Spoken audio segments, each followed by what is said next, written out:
إن الحمد لله نحمده ونصلي على رسوله الكريم أما بعد أعوذ بالله السميع العليم من الشيطان الرجيم من همزه ونفخه ونفثه بسم الله الرحمن الرحيم إن الله اشترى من المؤمنين أنفسهم وأموالهم بأن لهم الجنة يقاتلون في سبيل الله فيقتلون ويقتلون وعدا عليه حقا في التوراة والإنجيل والقرآن ومن أوفى بعهده من الله فاستبشروا ببيعكم الذي بايعتم به وذلك هو الفوز العظيم۔ ترجمہ قرآن کے سبق میں آج انشاءاللہ ہم سورہ توبہ آیت نمبر 111 سے پڑھیں گے۔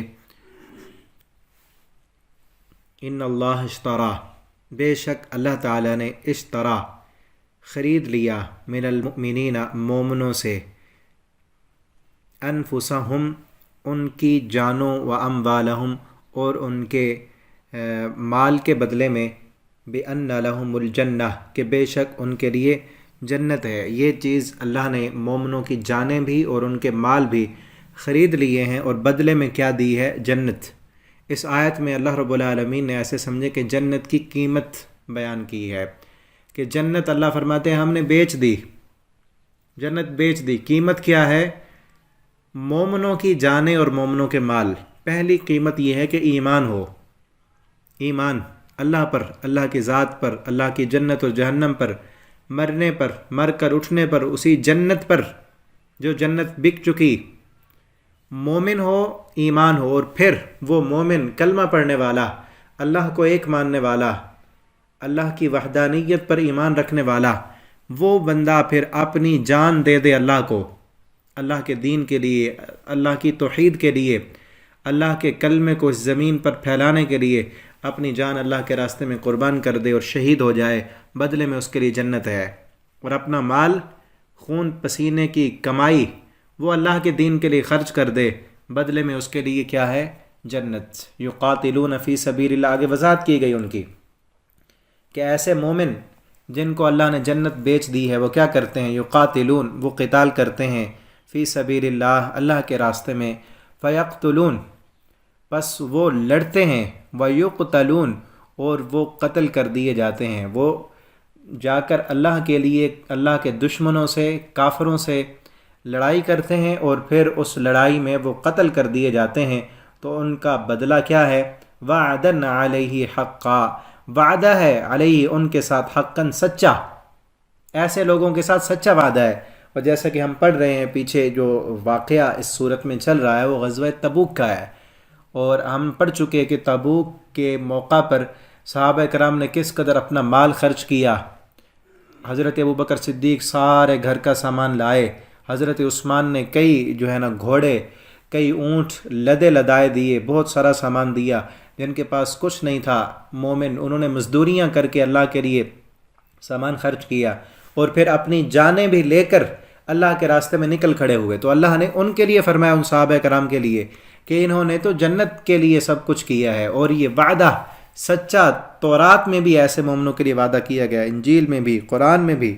ومن اوفا، اور کون بندہ ہے جو زیادہ پورا کرنے والا ہو، بعہدی، اپنے وعدے کو، من اللہ، اللہ سے بڑھ کر اپنے وعدے کو پورا کرنے والا تو کوئی نہیں ہو سکتا۔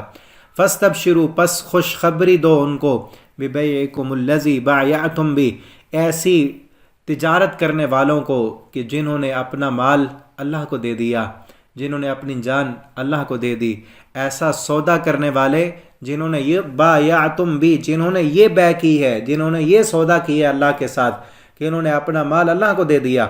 وذالک الفوز العظیم، یہ کامیابی بہت بڑی ہے۔ ایسے بندے کو خوشخبری دینی چاہیے جو اپنا وقت اللہ کو دے رہا ہے، جو اپنی صلاحیتیں اللہ کو دے رہا ہے، دین سیکھنے کے لیے، دین سمجھنے کے لیے، دین پڑھانے کے لیے، اور پھر اپنا مال اللہ کے راستے میں خرچ کرتا ہے، مدارس پر، مساجد پر، فقراء پر، دنیا طلبی کے لیے نہیں، اللہ کو راضی کرنے کے لیے۔ ایسے بندے کو اللہ فرماتے ہیں فاستبشروا، اس کو خوشخبری دو، کس چیز کی؟ جنت کی، کہ اللہ نے ایسے لوگوں کے لیے جنت کا وعدہ کیا ہے۔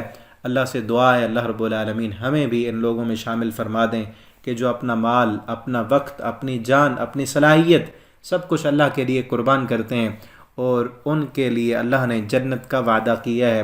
اللہ تعالی ہمیں بھی یہ عظیم کامیابی عطا فرما دیں۔ التائبون، اب آگے ان کی صفات کیا ہیں؟ ایسا بندہ جس نے اللہ کو جان دے دی ہے اور اپنا مال اللہ کے لیے وہ خرچ کرتا ہے، وہ کیا کرتے ہیں؟ التائبون، وہ مومن جو ہیں جنہوں نے اللہ سے جنت خریدی ہے۔ التائبون، وہ توبہ کرنے والے ہیں۔ وہ یہ نہیں، جنت لے کر جنت لینے والوں کی صفت کیا ہے کہ جان رب کو دے دی ہے، مال رب کو دے دیا، پھر بھی جان اللہ کی ہے نا، اس میں اللہ کی فرما برداری کرتے ہوئے اگر کمی آ جائے، کہیں پر کچھ کمزوری آ جائے، کہیں پر سستی چھا جائے یا گناہ کر بیٹھیں، التائبون، وہ توبہ کرتے ہیں۔ العابدون، اللہ کی عبادت کرنے والے ہیں۔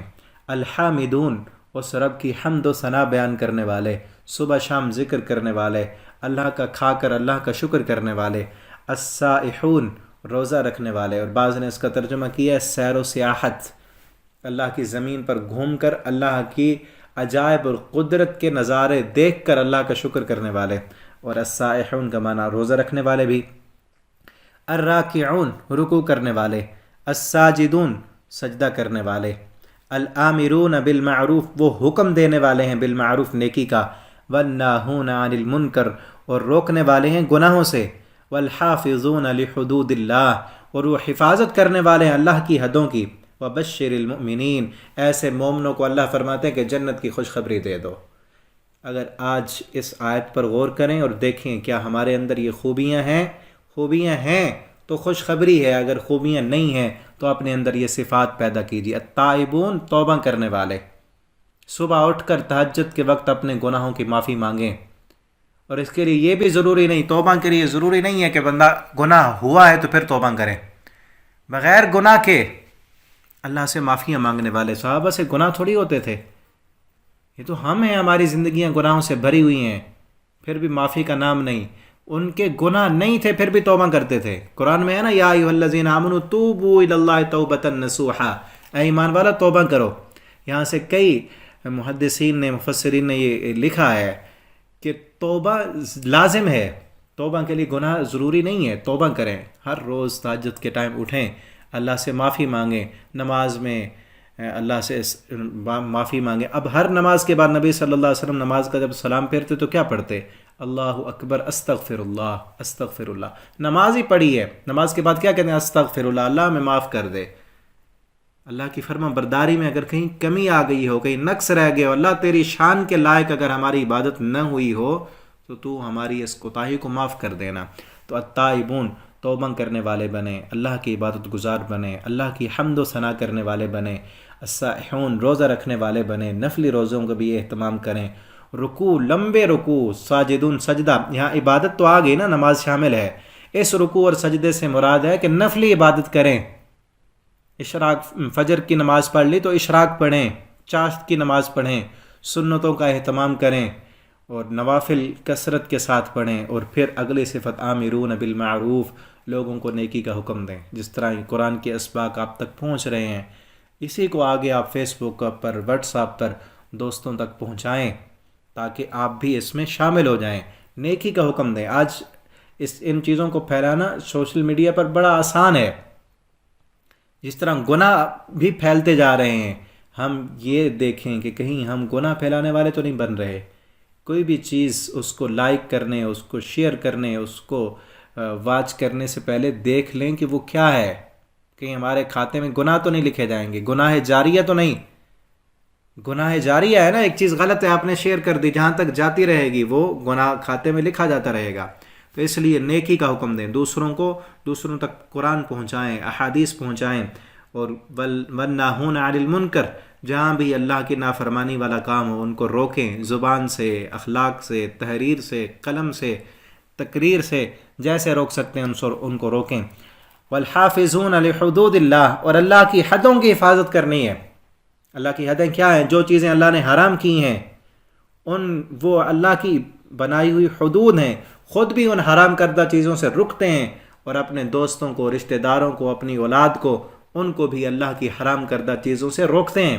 حرام کیا کیا چیزیں ہیں؟ شرک حرام ہے، شرک حرام، سود حرام، زنا، چوری، ڈکیٹی، ظلم، یہ ساری چیزیں جو اللہ نے حرام کی ان سے خود بھی رکتے ہیں، ان حدوں، اور اس کا تعلق حکومت سے بھی ہے، اسلامی حکومت سے، کہ وہ اللہ کی جو حدود ہیں، حدود اللہ، ان کو نافذ کریں۔ زانی کی سزا، چور کی سزا، ڈاکو کی، جو اسلام کی حدیں ان کو نافذ کرنے والے، یہ اسلامی حکومت کی ذمہ داری ہے۔ اگر اسلامی حدود کو نافذ نہیں کرتے تو وہ اللہ کے مجرم ہیں۔ وَبَشِّرِ الْمُؤْمِنِينَ، اور ایسے مومنوں کے لیے خوشخبری ہے، اللہ تعالی ہمارے اندر یہ صفتیں پیدا کر دے، اور اللہ رب العالمین ہمیں اپنی جنت کا اپنی رحمت کے ساتھ مستحق بنا دیں۔ آخر دعوانا الحمدللہ رب العالمین۔